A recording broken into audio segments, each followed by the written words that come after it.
this drought that is helping them survive in a way that allows for them to succeed without requiring traditional humanitarian assistance.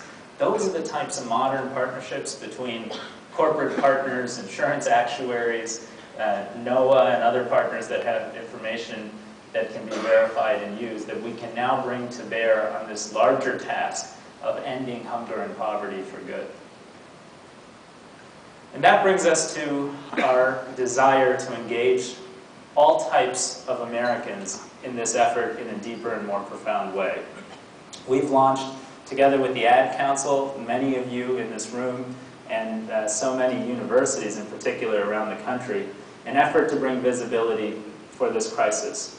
You know, it's amazing that more than half of all Americans gave directly to the response in Haiti. This is affecting 4 times as many people, and yet most people have not been aware of, and you just don't see in the news, the crisis that is unfolding. So we launched a campaign called Forward, that stands for Famine, War, and Drought. And I think the next clip will show you a public service ad that is now playing in media markets across this country. Over 13 million people are affected by famine, war, and drought in the Horn of Africa. When you hear about suffering on this scale, you feel powerless. But there's hope, because saving lives doesn't take a lot. It just takes a lot of us. Text a donation of $10, but do more than donate. Forward the facts to everyone you know. Forward from our site. Forward on Facebook. And forward on Twitter. We are the relief.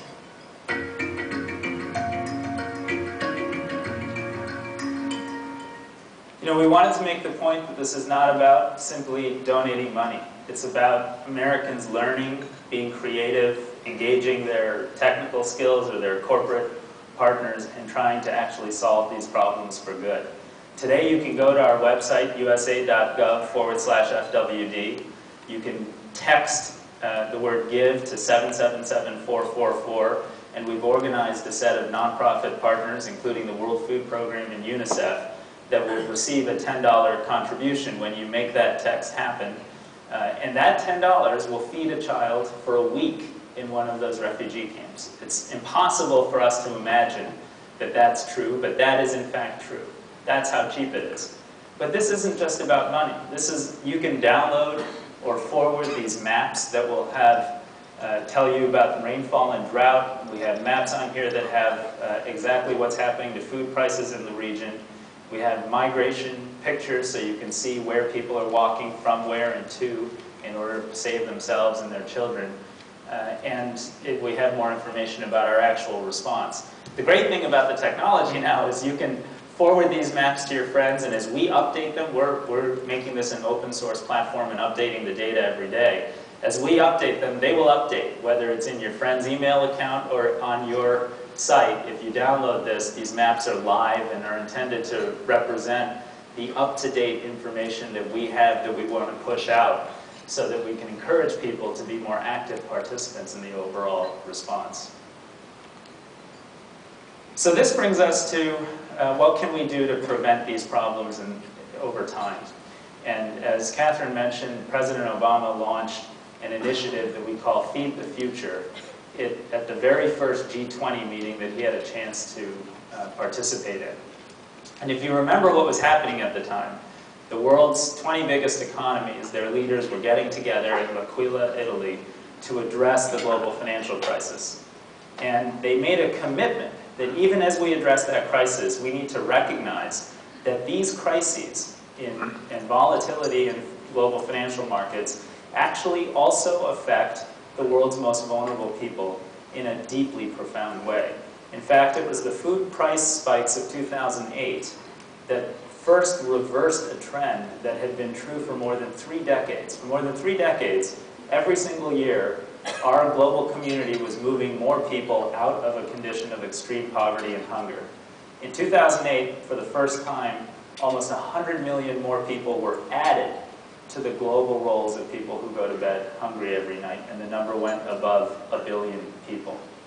So we made this commitment to invest $3.5 billion in a different, results-oriented program that would help alleviate hunger and food security in a more sustainable way going forward.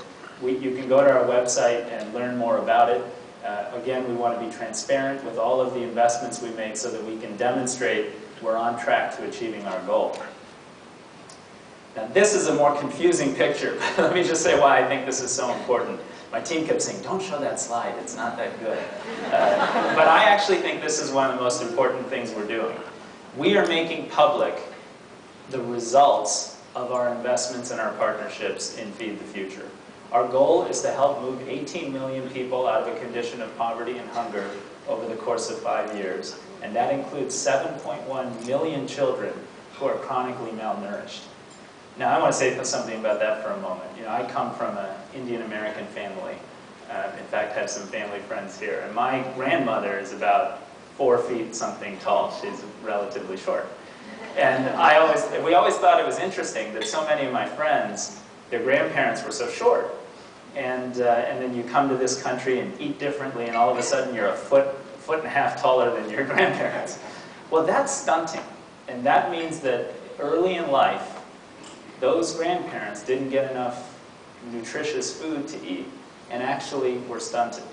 And what I always thought was humorous, we've now learned is actually a hidden crisis of hidden hunger.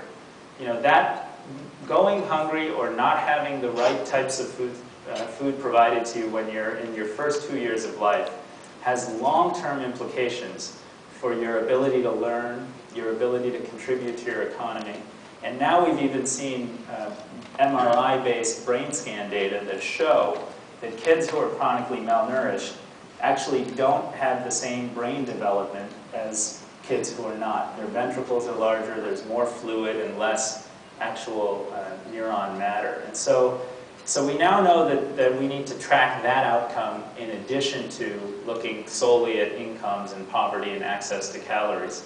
And what we're committed to doing is every country we work, reporting on how our investments are closely correlated to moving people out of hunger and ending child malnutrition. And we've put in place systems to do survey data at the farm household level, to track kids coming into clinics so we can track malnutrition rates, to work with global partners, including the World Bank and others, to actually measure crop outputs and other indicators that add up to the outcomes we care about. And to track this effort like we would any business enterprise. Look at the indicators. If you're achieving success, do more of that. If you're not, make the kinds of changes that you need to drive improved outcomes for the resources we invest. And I'm convinced that if we demonstrate that we can be successful in a very transparent way, that the American public, represented by both parties in Congress, will strongly support Feed the Future going forward. So this brings me to some broader comments. We started with your first president, Jacob Dickinson. This on the right is General George Marshall.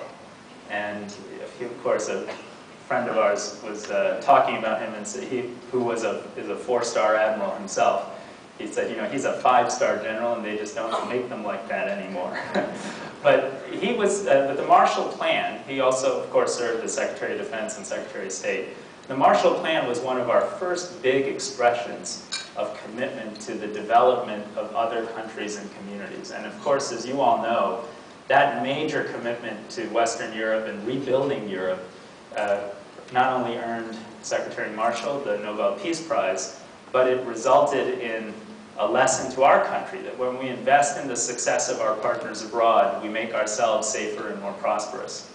Well, President Truman built on that by creating the predecessor agency to USAID called the Mutual Security Agency, and very much conceptualized the idea that our security was dependent on our ability to help other parts of the world be successful.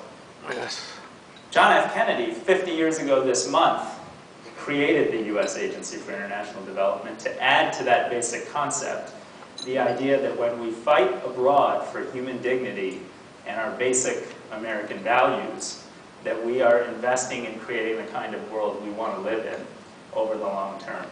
And for more than 50 years, our agency in this country has been the absolute leader around the world in humanitarian relief, in global development, in inventing new technologies that led to things like the Green Revolution that moved hundreds of millions of people out of poverty in Asia, or oral rehydration solutions